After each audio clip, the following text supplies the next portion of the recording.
Video में हम बात करेंगे अधिवृक्क ग्रंथि के बारे में।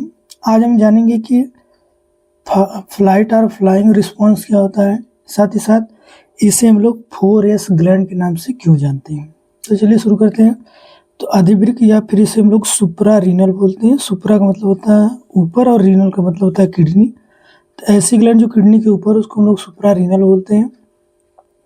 5 सेमी लंबी, 3 सेमी चौड़ी और 1 सेमी मोटी होती है और इसका जो भार है वो 4 से 6 ग्राम होता है। इसमें 2 भाग होते हैं, एक को हम लोग बोलते हैं एड्रिनल मेडुला और एक को बोलते हैं एड्रिनल कार्टेक्स। एड्रिनल मेडुला जो होता है वो 25 से 30% भाग होता है और एड्रिनल कार्टेक्स लगभग 70 से 75% होता है। अब अगर बात करें हम लोग एड्रिनल मेडुला हार्मोन के बारे में, तो यहाँ से 2 हार्मोन स्रावित होते हैं। एक को बोलते हैं एड्रेनालिन या फिर एपिनेफ्रिन जो कि लगभग 80% होता है और दूसरे को बोलते हैं नॉन एड्रेनालिन या फिर नॉन एपिनेफ्रिन जो कि लगभग 20% होता है।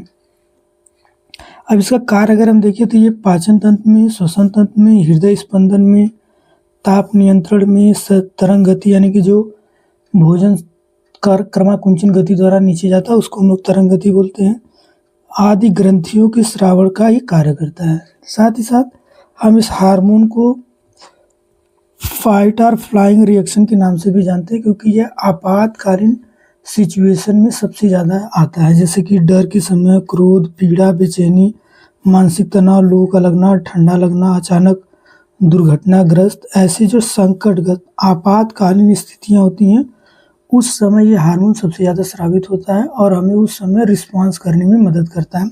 इसलिए इसको संघर्ष या पलायन प्रतिक्रिया के नाम से जानते हैं। यानी कि जब भी हमारे सामने कोई सिचुएशन आएगी तो या तो हम उस चीज़ का सामना करेंगे या तो वहाँ से भागेंगे।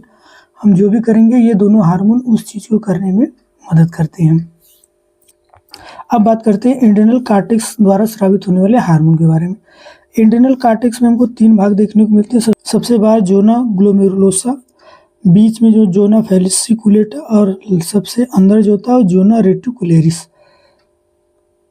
अब अगर हम बात करें जोना ग्लोमेरुलोसा की जो कि लगभग 15% होता है, तो ये मिनरेनोकॉर्टिकॉइड्स का काम करता है। मिनरेनो यानी कि मिनरल्स की बात हो रही है और इसमें मुख्य रूप से एल्डोस्टेरॉन नामक हार्मोन जो होता है वो भाग लेता है। इनका मुख्य काम क्या है कि ये वृक्क के अंदर HCO3 आयन और के पुनर्अवशोषण का और H+ आयन के उत्सर्जन में मदद करते हैं। साथ ही साथ ये हमारे शरीर में अम्ल क्षार संतुलन बना के रखते हैं और रुधिर का जो pH होता है उस pH को बनाए रखने में ये मदद करते हैं।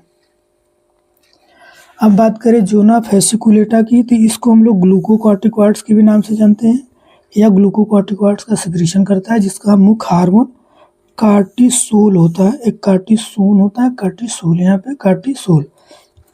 इसका काम क्या है कि ये प्रोटीन, कार्बोहाइड्रेट और वसा के उपापचय का नियंत्रण में महत्वपूर्ण भूमिका निभाता है। अब बात करते हैं जोना रेटिकुलरिस की, तो ये सूक्ष्म मात्रा में मेल के लिए एंड्रोजन और फीमेल के लिए एस्ट्रोजन स्रावित करता है। इस चीज़ में ये और ये दोनों पार्टिसिपेट करते हैं। हम इसको सेक्स हार्मोन के तौर पे भी लेते हैं। तो ये इनका काम क्या है कि ये पेशी और जननांगों के विकास को प्रेरित करते हैं। एक तरह से ये सेक्स हार्मोन के अंतर्गत आते हैं। अब बात करते हैं इसे 4S ग्लैंड के नाम से क्यों जानते हैं। इसको 4S ग्लैंड क्यों कहते हैं, तो सबसे पहला यस का मतलब हो गया कि ये शुगर मेटाबॉलिज्म यानी कि कार्बोहाइड्रेट के उपापचय में भाग लेता है, पहला यस। साल्ट रिटेनिंग, ये हमारे शरीर में साल्ट यानी सोडियम आयन के इनका जो भाग है उनको नियंत्रित करने का काम करता है। तीसरा सेक्स हार्मोन है जो कि अभी हमने देखा जोना रेटिकुलरिस का। और चौथा हो गया यस का मतलब हो गया सोर्स ऑफ एनर्जी। तो ये 4 यस के कार्य करते हैं, इसलिए हम इसको 4S के नाम से भी जानते हैं। ये था आज का वीडियो जिसमें हम लोगों ने अधिवृक्क ग्रंथि द्वारा स्रावित होने वाले हार्मोन और उसके कार्य के बारे में देखा। तो मिलते हैं अगले वीडियो में। Thank you.